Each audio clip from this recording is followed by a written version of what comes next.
Let's go, guys. You all have a problem with me speaking too loud. I might speak too loud, so just tell me to calm it down if I do. Welcome, guys. Thank you, Dr. Steve. We are excited to have all of you, just as all of you are excited to be here, I'm sure as well. This weekend is going to be super, super powerful. I always like to say, like, no fluff stuff. This weekend is no fluff stuff. We're going to get right into the meat. You're all going to walk away transformed. I know some of you coming right now, some of you are like, hey, I'm at my goal. I'm trying to figure out the next vision on what I need to aim for next.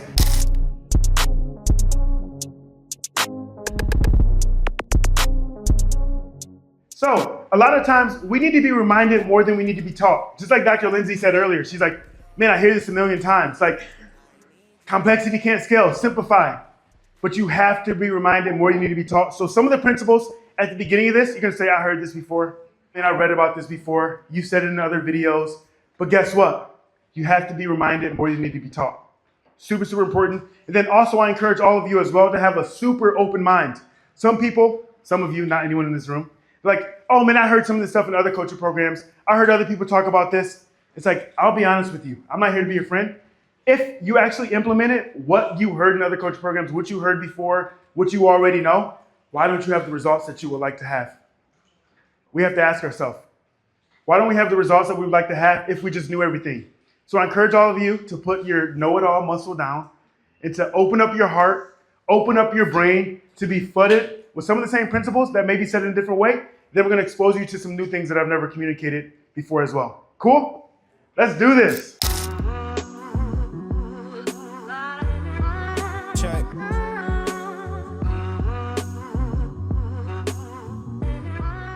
One of my favorite things is wealth is built by taking complex problems.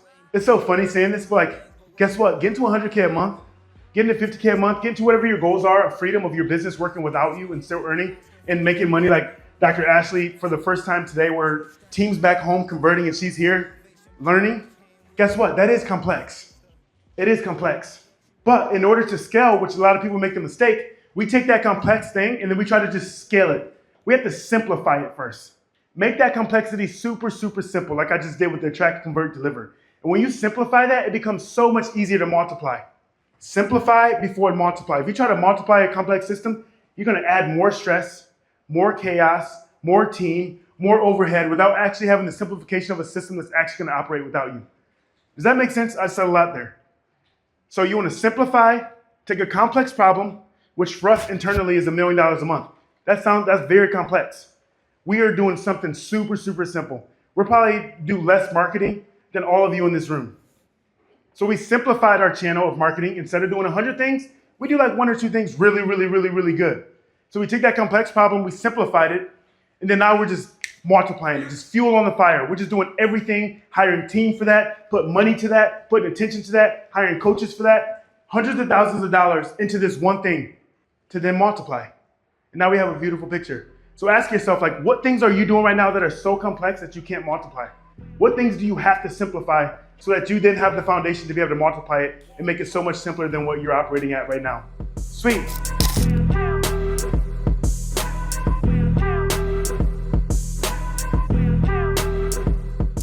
You've heard this before, it's Elon Musk principles. Here are my favorite 3. Number 1, we have to question every single requirement. Some of us are like, man, I want to get to this goal, I want to get to this thing, but like, you have so many preconceived requirements that you think you need to get through to get there. That's not true. Question it. Do I actually need this? Do I actually need to make a 20-page SOP for a change of prices? Do I actually need to make a 50-page SOP on how to smile when someone walks in the door? Right? Like, how long is that gonna take you? All right, we're gonna make this big old SOP, we're gonna do a price increase, we're gonna do this wellness program, we're gonna have all this stuff, and it takes you 3-4 months to implement. Do you know how much revenue, how much growth, how much failing you needed to do in those 3 months to get to where now you only failed once, but if it doesn't work, you failed once in 4 months. If someone takes action on it on Monday, they failed once on Monday, and then they corrected that failure and they were back successful on Tuesday. Or they fail all week and then they succeed the second week, but they succeeded 2 weeks in and it took you a month to get the first failure. So if you're gonna do that same repetitive process, it's gonna take you like 8 months to actually be successful. Question every requirement, and then what you wanna do? You wanna delete anything that shouldn't exist. Any of those requirements that you're like, hey, that's actually false, delete it, get rid of it. Don't even think about it. Don't even think about it. Ask our team. Like sometimes people come in when a new member comes in, they're like in the weeds, like, okay, we need to do this. Like you're thinking too much that shouldn't exist. Let's eliminate that. It's not a problem. Stop thinking of problems that aren't a thing yet. When you get there, you have the principles on how to attack that problem, but don't create problems before they exist. And then we start to feel busy. We start to feel like we're doing something very productive because we're working on this super complex yet shouldn't exist problem. We don't want to be stuck in that position. We feel so productive working on these complex problems that should not even be something that you even think about. And then lastly, you optimize. Do you see the same principles in some of the stuff that I'm saying? Simplify, and then you optimize and multiply. Elon Musk says the same thing. Totally different person, totally different framework, same down to the same principles. Only optimize what's left. Optimize the simplification of what's left from after deleting the steps and removing anything that shouldn't exist. Sweet. So a lot of times, a lot of people wonder, what's the number one thing that I should do in my business? What should I be doing every single day? I get that question a lot. I ask it sometimes when we grow and you start to replace yourself. You're like, wait, what should I be doing now? Man, one of the most powerful things from our mastermind, one of our boys, one of our homies got $1 million a month trophy, and he hit 1.7 million a month, a couple million a month in a row. Guess what? I said, man, what does your day-to-day look like? I asked these same questions. Like, I asked Jeremy, I asked whoever our mentor, like, what does your day look like? What do you do every day? You know what he told me? He said, I do nothing but just hold the team accountable, and I just hold them to their KPIs. So I actually don't do anything. I don't know what they do in the client success. I don't know what they do in sales. What I see the KPI numbers. That's what I do. He said, because I hired someone who's better at me and over self-develop me in that particular role, because I hired someone to do it better than I ever could. So why would I micromanage them? Why do I need to do that when they can just hit their KPIs? That's it. It's like, wow, that's powerful. So we're actually supposed to do nothing. And then our mentor said, the biggest thing you should do is increase your learning cycle. That's also Elon Musk principles, a bunch of different people. Increase your learning cycles. Learn. Then the most important thing we can all do, which I want you all to walk away with this weekend, is to paint the vision. What is the vision for your business, your family, your personal life, you and your spouse? What is your vision? Your future spouse? What is the vision? Paint the vision. That's the most important thing you can do. Most important thing. I love our team. We had our team meeting, quarter team meeting yesterday. And our team, we have the best, complementary people on the team. And they were like, man, one of the things that I lack is the vision. But once I have the vision, I'm all in. Guess what? What's the most important thing that Dr. Abby and I should be doing? We paint the vision. And then oh, I see it. Sweet. And then they take their genius brains, very smart brains, and then they have their lane of the path. Maybe someone's doing content. Maybe someone's doing marketing. Maybe someone's doing CSM. Maybe someone's doing tech. Someone's our data analysis. Maybe someone does bookkeeper. Now they have a vision and a goal to work toward. Now your entire company is operating toward this one goal, one vision. But if you don't have a vision, what are you working toward? Your entire team's pinging off in different ways. You don't have it consolidated where you're all going, right? And that's the same in some relationships or your business partner. It's like, if you don't have that vision so vivid, where are you working toward? It's going to create so much confusion, so many misclarities. So set that vision. It's the most important thing we can do.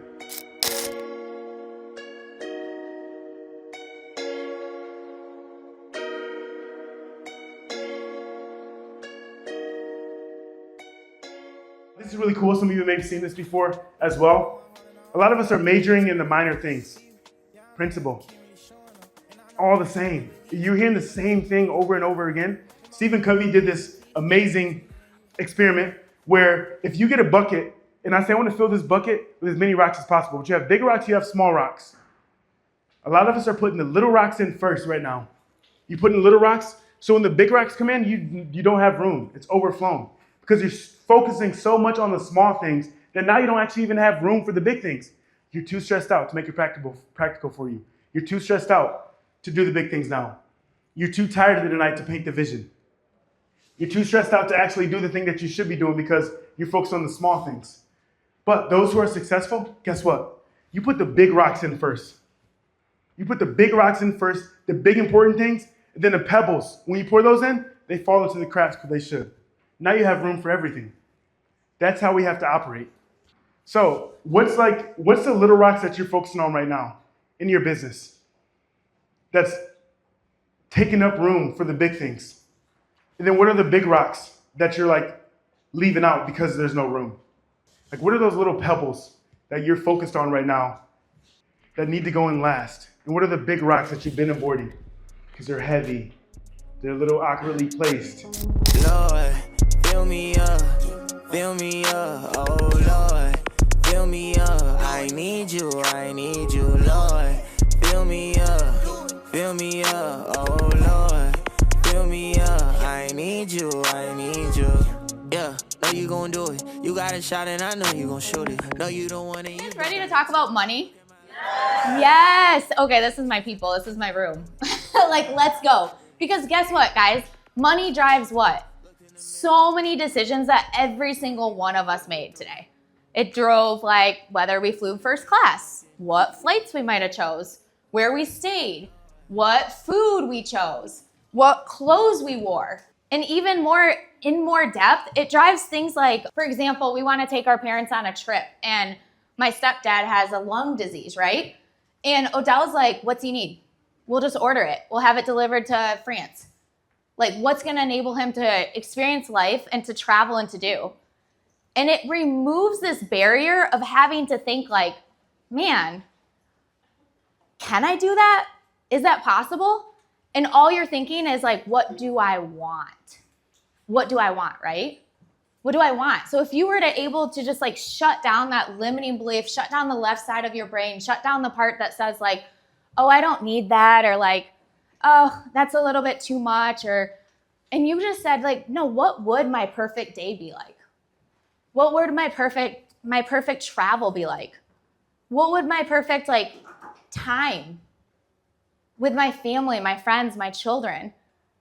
For me, I found myself like loving what I did. I am a very good chiropractor. If anyone wants an adjustment, let me know. Right? CACCP, like all that stuff. Love, oozing. Yet, there were times where I saw my patients or my team more than I saw my own kids. There were times that I just got, oh my gosh, I'm gonna get emotional. You like woke up and got home before they woke up or went to bed. There's times I'm half there, not tuned in. I'm working, thinking about the business. Working all mornings, all nights. Every single one of you gave up something to be in this room today. You made the right decision. You made the right decision, but every single one of you did, and we don't take that lightly. And in my practice, I just like deep down, I'm like, I can't depend on just this forever.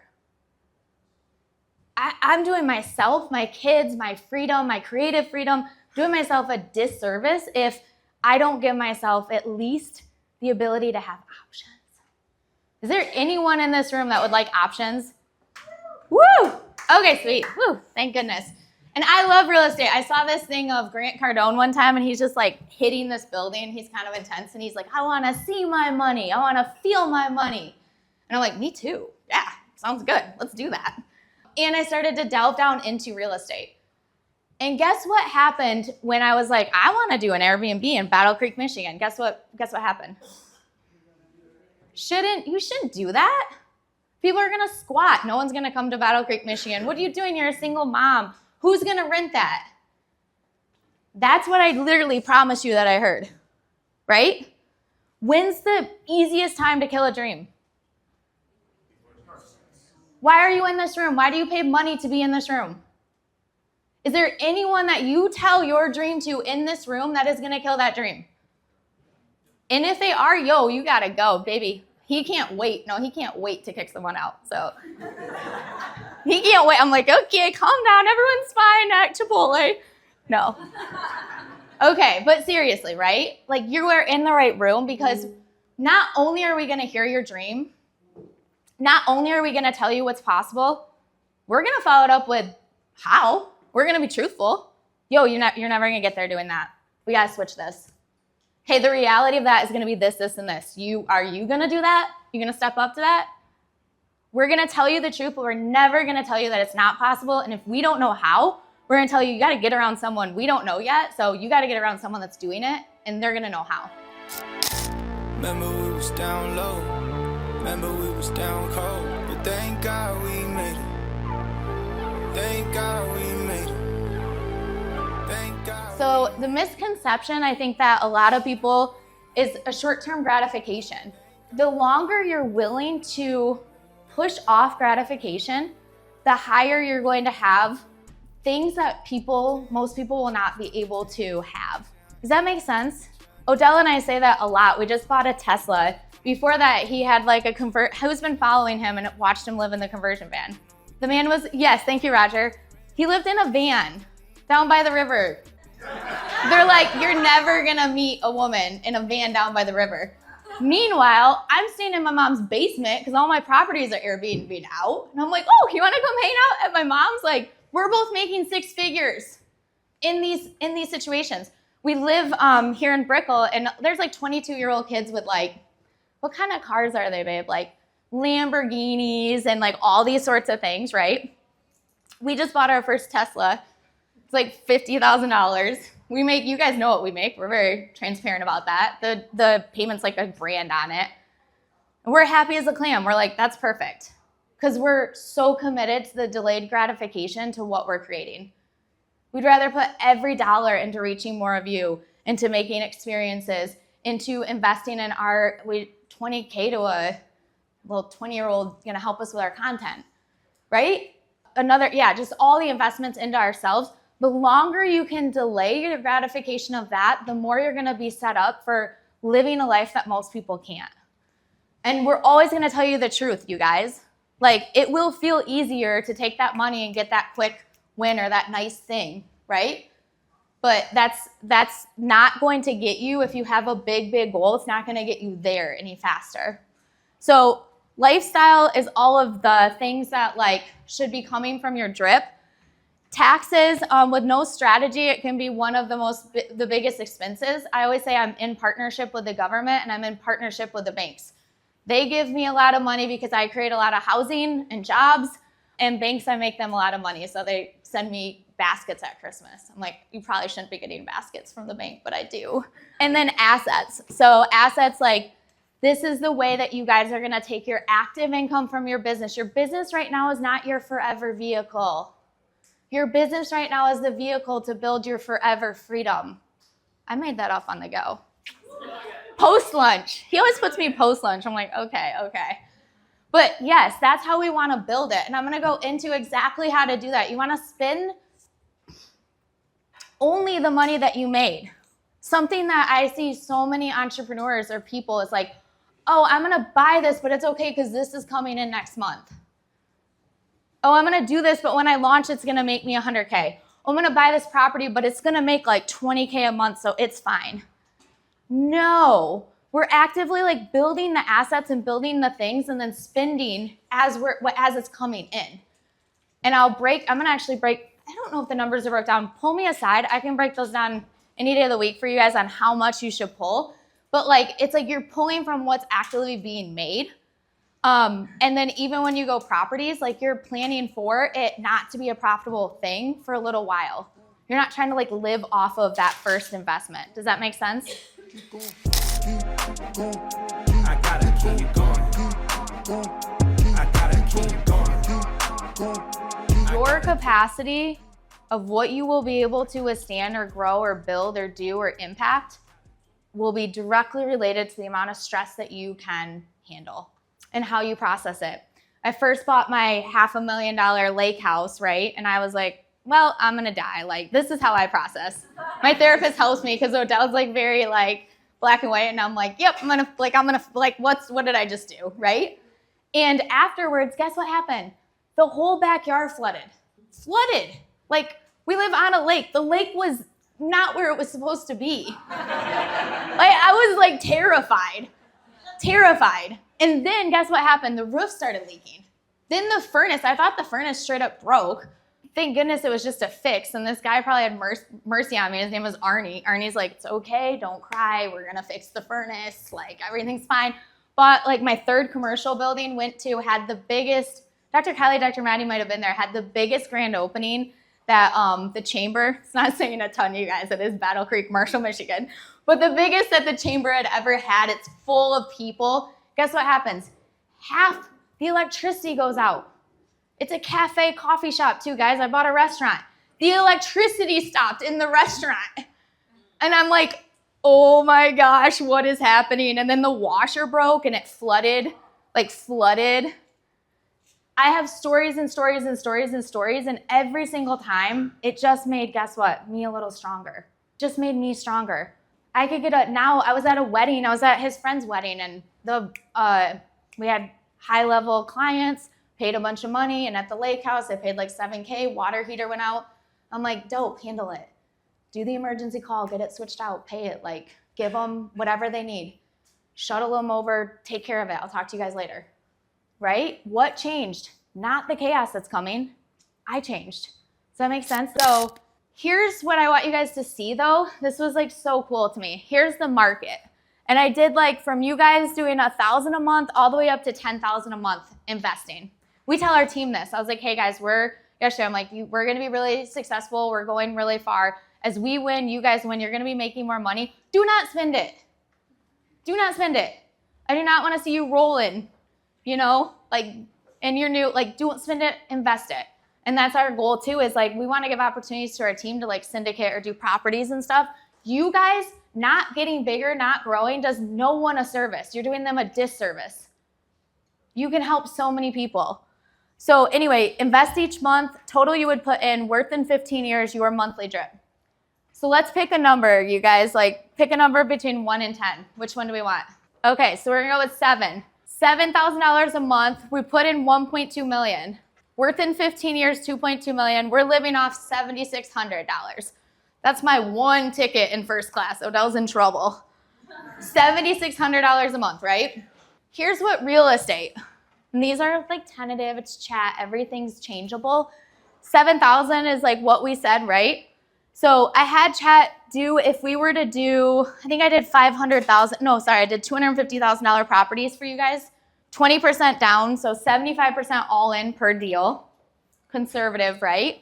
How long, I want you to ask yourself, how long does it take me to save up to get there? If I'm saving $7,000 a month, about every year I can do a deal. Okay, in 15 years, how many properties do I have? Holy moly, that's a ton. You underestimate what you guys can get done. Lock in the next 6 to 12 months. Do your first deal, okay? And then, how much is my portfolio worth? Equity, what's my drip? Okay, he can come with me first class. We're living off $23,000 a month for the same lift, the same 7K. Does that make sense? This doesn't even take into account the tax advantages, the equity increase, all these other things.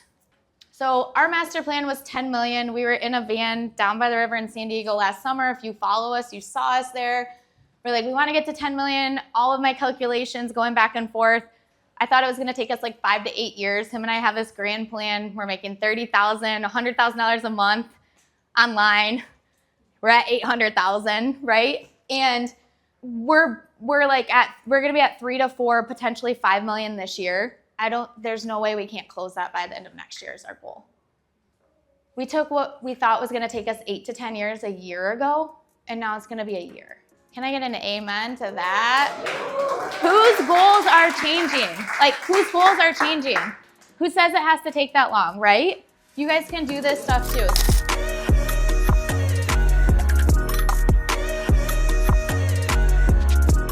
Because here's the thing. The conversation is won in the first 3 to 5 minutes of the conversation starting. So what I want to talk to you guys about today is the art of the pre-frame. Because what I am willing to bet that if you're having an issue with objections, or if you feel like you're talking to people and you can't really rein them in, how many people are having these conversations? You're asking patients about issues that they came in for, and they're just going all the way over here, and you're just like, whoa, I didn't even ask about that. And then you get to the end of the conversation, you're like, I don't even actually know why you're in here right now. Has that ever happened to anybody? Okay, if not, I don't believe you, because I'm sure it's happened to everybody, okay? I also taught case history as a college professor, so I've seen all that stuff, right? So it's the reining in art. So here's the thing. When you are trying to work on avoiding objections, that's what average closers do, right? You can see it on the screen behind, or the screen behind me. Elite closers, you want your close rate to go up, you want your team's close rate to go up. Focus first on preventing them. And I'm gonna say I promise you guys, okay? I promise you guys that the first part of the conversation makes or breaks the rest of it, okay? So let's go here. It's funny, Dr. Odell was talking about being a firefighter earlier, right? This is a bit of a different context, but when most people are going over, sales, whatever it is that they're talking about, not you guys, because you're in the room here, okay? But we approach it as a firefighter, right? We're waiting for somebody to give us an objection. And then we focus so much of our attention on how to handle the objection, right? Isn't that like most sales trainings? Yeah, and then even for y'all, right? Like a lot of times when I ask questions, it's always like, well, how do you handle this objection? And let's do an objection training. Now, is that important? 100%. Like, don't get me wrong, you have to learn how to handle those types of conversations. But if you actually approach it less like putting out the fires as they come up, and you approach your conversations more like an architect, where you're crafting and creating the outcomes of the conversation that you want, right? / what is going to best serve that person in front of you. Because clearly, again, I say this over and over, I sound like a broken record, but to reiterate, you guys, if somebody is calling you up or somebody is in your office, they want help. They would not be there. They would not be talking to you if they didn't want a solution, right? So don't feel bad about helping people come to a conclusion for their own help. Does that make sense, right? So we should stop feeling guilty about helping people get over their self, right? Bust through limiting beliefs as to why they can't do this or why they need to wait on this when they came to you for help in the first place, because clearly they could be anywhere else in the world, but they're talking to you right now, okay? Does that sound fair to everybody? So here's the thing. The psychology of a great pre-frame. Whenever you're having a conversation with somebody, whether you know them or not, right? I mean, this is for cold market or warm market. Obviously, it's a little bit more prevalent in cold market, but these 3 questions are looping in your prospects. I'm going to call it prospect, okay? Future patients, practice members, however you call your people. These 3 questions are looping over and over and over again in their head. And if you do not address these from the beginning, these are drowning out everything you're saying to them, right? You could literally have the best sales pitch ever. You could have the best product ever. But if you're not answering these questions, am I safe? Can I trust you? And what's going to happen next? They're trying to create the answers in their own head, okay? It's like our reptilian brain. We just want to make sure that we are actually safe. We want to know what the next step is when we're in a new situation. So we need to craft the first 3 to 5 minutes of the conversation to answer all of these questions, lower their guard so they can actually be open to listening and hearing about the solution that you are offering them. Okay, so here's the thing. Now, answering those questions is going to do these things for you. So I want everybody, you are going to have some homework, okay? I'm not going to check the homework. I can if y'all want me to. But I want you guys to be able to, number one, look at what your current intro pre-frame is, right? I say intro because a lot of times people think it's an intro. And you start talking about the weather or the color, whatever they're wearing, okay? I want you to think about the first thing that you or your team, associates, CAs, anybody says to people when they start talking about care. And does it do all five, can't count, okay, all 5 of these things, okay? Does it build certainty that that person is in the right place, okay? Does it create leadership for you / your practice, right? You have to build that authority so that people actually are going to listen to you as a provider.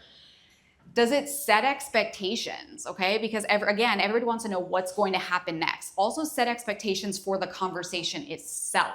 This is the key to kind of reining it in. So if, Sally Joe is talking about her sister's cousin's cat's kidney stones, you can now all of a sudden rein it in because you've started setting the expectations at the beginning. And I'm going to give you guys an example of what this looks like too, okay? But if you set the expectation as to what you're doing and why, you can then rein that back in a very non-pushy, confrontational way too, okay? And still be very respectful. Your pre-frame needs to eliminate confusion. They need to know who you are, what you do, why they're there, and what's going to happen next. All of those need to be answered as well. And then here's the thing. You have to establish authority and be the leader in the conversation, but you want to ask for that permission, okay? Straight up. Because if you come in, and here's the thing, everybody has a bit of a different energy in how they present themselves, right?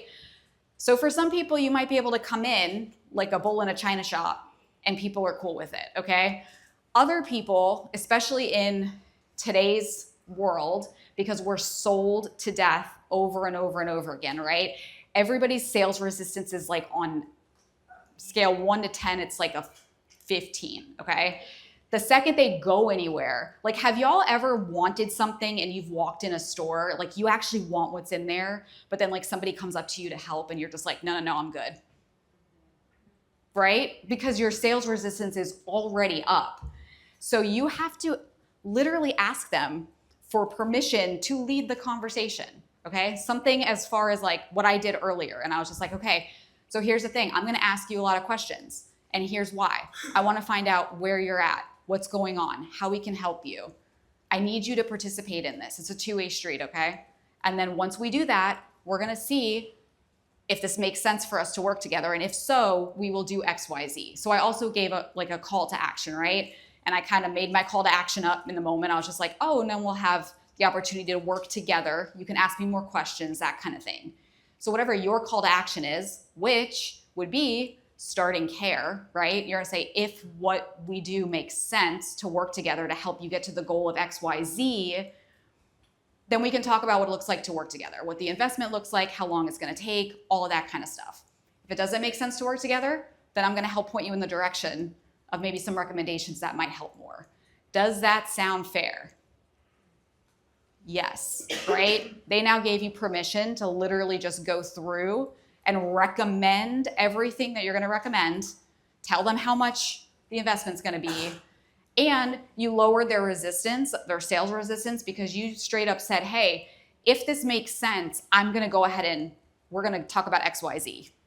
If it doesn't make sense, I'm gonna recommend you go somewhere else, or I will give you a recommendation. So it doesn't seem like right off the bat, you're just like, you have to be here. We're never gonna let you go. You're trapped forever, okay? You don't wanna seem like that. You don't wanna have like sales breath or whatever the thing is, right? I'm a loose cannon, Bruce Banner with the smashes, smooth landing, crew jamming, we fantastic, huge salmon, big fish, it don't matter, I do not care who's standing, big fish, pond is getting small, that's why I'm popped out looking like Agent Smith from the Matrix, ayy, game in the lasso, feeling like Jason, talking to Dakis, ayy, move down south, everyone got a gun in the